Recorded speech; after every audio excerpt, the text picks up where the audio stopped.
লা লা লা লা লা লা লা।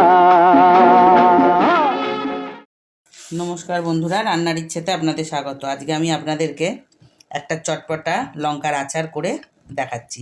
আমি এখানে সবুজ লঙ্কাগুলোকে নিয়েছি, আপনারা লাল লঙ্কা চাইলেও নিতে পারেন, কোনো অসুবিধে নেই। আমি এই লঙ্কাগুলোকে ধুয়ে ভালো করে শুকনো করে পুঁছে আমি একদিন রোদ্দুরে দিয়ে নিয়েছি। মানে একদিন বলতে পুরো নয়, 2 ঘন্টা রোদ্দুরে দিয়েছি। মানে বেশি রোদ্দুরে দিলে কিন্তু এগুলো শুকিয়ে যাবে।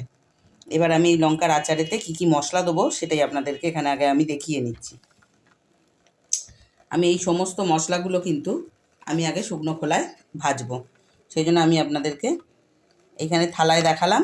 এবার আপনি আমি যখন শুকনো খোলায় ভাজবো, আমি কখন কোন মশলাটা দেবো, আগে দেবো কি পরে দেবো, আমি সেগুলো আপনাদের সঙ্গে শেয়ার করছি। আর এই ভাজা মশলার পরও আরও আমি অনেক মশলা মেশাবো, সেগুলো আপনাদের সঙ্গে শেয়ার করব। ভেজে নেব। আমি কিন্তু প্রথমেই আমি মেথিটাকে দিয়ে দিচ্ছি। এই দেখুন, আমি মেথিটা এখানে আমার এই বড় চামচের আমি 1.5 চামচ নিয়েছি। আপনারা যতটা লঙ্কা নেবেন তার মাপেই কিন্তু সমস্ত মশলা দেবেন। আমি কিন্তু এখানে 250 থেকে 300 গ্রাম লঙ্কা নিয়েছি। এই দেখুন, আমি মেথিটা আগে একটু ভাজবো।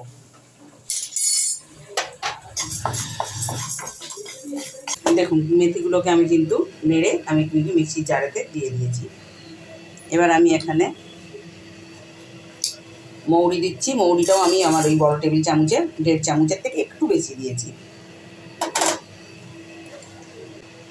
আর মৌরির সাথেই আমি একটু আমার যেই ছোটো চামচ কাঠের চামচটা, ওই চামচের আমি 1 চামচ কালো জিরে দিয়ে দিলাম।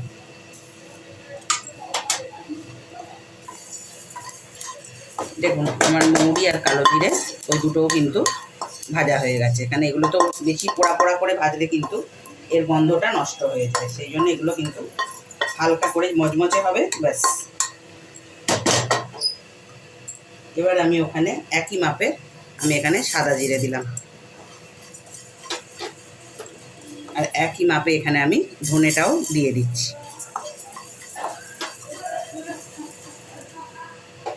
এইগুলো নাড়তে নাড়তেই আমি এখানে কিন্তু কিছু ঝাল শুকনো লঙ্কা আমি দিয়ে দিলাম।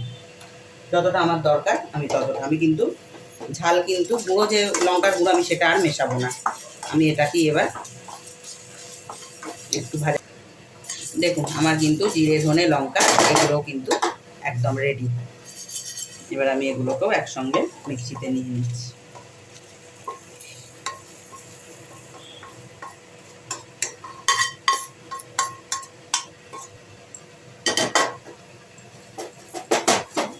এবার কিন্তু কড়াটা আমার গরমই আছে।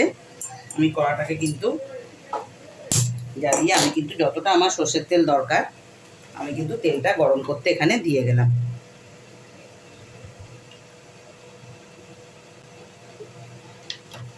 কাঁচা তেল কিন্তু দেওয়া যাবে না। একটু তেলটা গরম হয়ে গেলে, ঠান্ডা হতে তো সময় লাগবে, সেই জন্য আমি একটা আগেই দিয়ে দিলাম। এবার আমি এই মিক্সির জারেতে যতগুলো সব মশলা দিয়েছি, এবার তার সঙ্গে সঙ্গে আমি এখানে এই যে সাদা যে সর্ষে, রাই সর্ষে বলে, সেটাও আমি এখানে আমার ওই চামচেরই 1.5 চামচ দিয়ে দিলাম। আর এখানে আমি ছোট কালো রাই সর্ষে আমি পাইনি, সেই জন্য আমি এখানে বড় দানা চামচেরই আমি 1.5 চামচ মতন কালো সর্ষেও আমি দিয়ে দিচ্ছি। এখানে একটু বেশিই মাপ আছে, সেই জন্য আমি একটু কমিয়ে দিলাম। এবার এই সবগুলোকে আমি একদম মিক্সিতে গুঁড়ো করে নিয়ে, মিক্সিতে যতটা মশলা আছে আমি সবটাই চেঁচে পুড়ে নিয়ে নিলাম, নিয়ে থালায় নিচ্ছি। ছোটো চামচের 1.5 চামচ হিং দিলাম, আমার এই যে কাঠের চামচ ওই চামচের।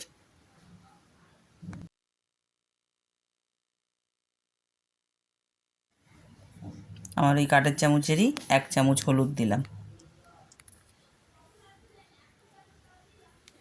আর তার সঙ্গে আর আমার যে স্টিলের বড় চামচ, সেই চামচের 1.5-2 চামচ মতন আমি আমচুর পাউডার দিয়ে দিলাম। তার সঙ্গে সাদা নুন স্বাদ মতন দিয়ে দিলাম। আর একটু টেস্ট বাড়ানোর জন্য একটু বিট নুনও আমি অ্যাড করলাম।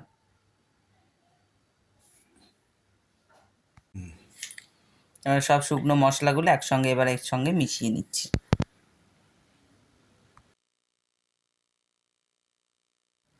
এবার মেশানো হয়ে গেছে। যে তেলটা আমি গরম করতে দিয়েছিলাম এবার গরম ওই তেলটা ঠান্ডা হয়ে গেছে, এবার মশলার মধ্যে মাখার জন্য নিয়ে নিচ্ছি।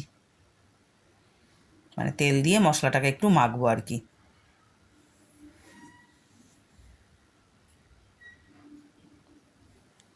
এবার মশলাটা গরম তো, তাই চামচ দিয়ে একটু মশলাটা মেখে নিচ্ছি। এবার মশলাটা পুরো রেডি হয়ে গেছে মাখা।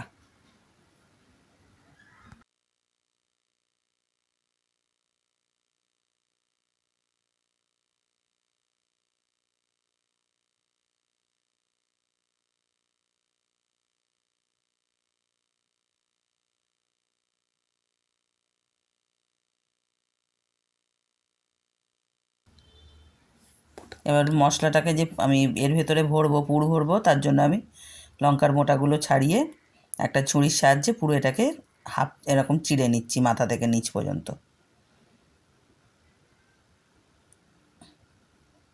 এবার আমার নোকের সাহায্যে ওটা একটু ফাঁক করে আমি ওর ভেতর থেকে শাঁসগুলো বার করে ফেলছি।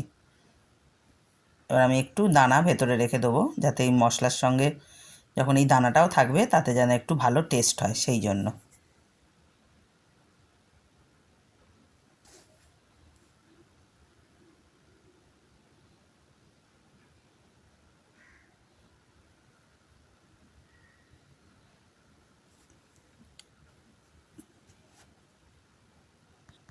বলুন। এবার দেখুন আমার মশলা কীরকম অতটা মশলা ধরবে। এবার পকেটটা কিরকম খালি হয়ে গেছে। এবার এরকম আর একটাও করে দেখাচ্ছি।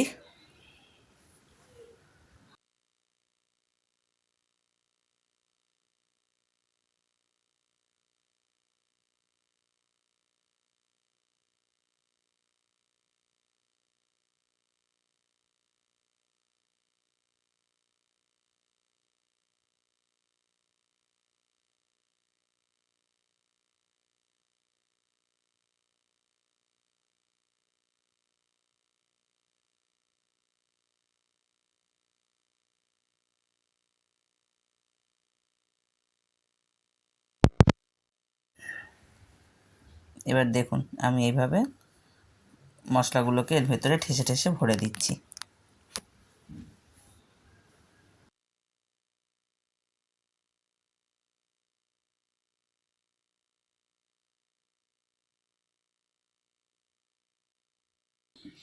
একটা ভরেছি, আর একটাও দেখাচ্ছি। La la la la la la la la la la la la la.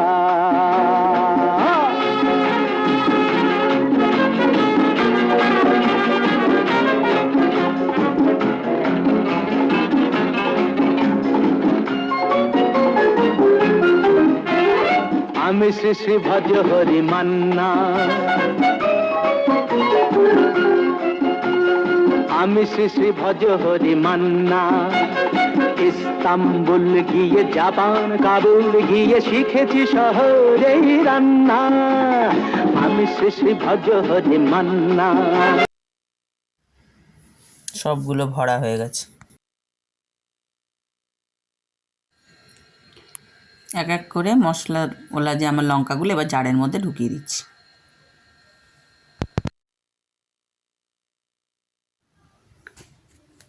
যেটুকুনি মশলা বেঁচেছে সেই মশলাটাও জারেতে দিয়ে দিলাম।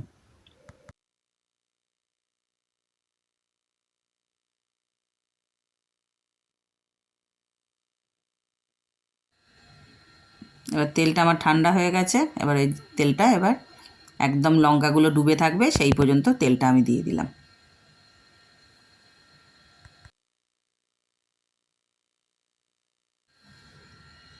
এবার আমি এখানে আমার এই 1.5 চামচ, বড় চামচের 1.5 চামচ ভিনিগার দিয়ে দিচ্ছি, যাতে আচারটা অনেক দিন ভালো থাকে।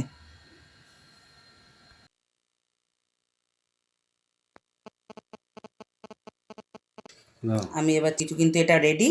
এবার এটাকে কিন্তু এখন আপনাদের অন্ততপক্ষে ভালো যদি কড়া রোদ্দুর হয় তাহলে কিন্তু 1 সপ্তাহ হলেই এই মানে আচারটা কিন্তু রেডি হয়ে যাবে। আর যেহেতু এখন একটু রোদ্দুরের তাপটা কম, সেই জন্য একটু থেকেই কিন্তু একটু রোদ্দুরে একটু বেশিই দিতে হবে, তাহলে কিন্তু লঙ্কার আচারটা একদম রেডি হয়ে যাবে। দেখুন সর্ষের তেল আর এটা যেহেতু সবুজ লঙ্কা, খুব বেশি কিন্তু ফুটে উঠছে না, কিন্তু লঙ্কাটা যখন তৈরি হয়ে যাবে তখন কিন্তু একদম দেখার মতন জিনিস হবে।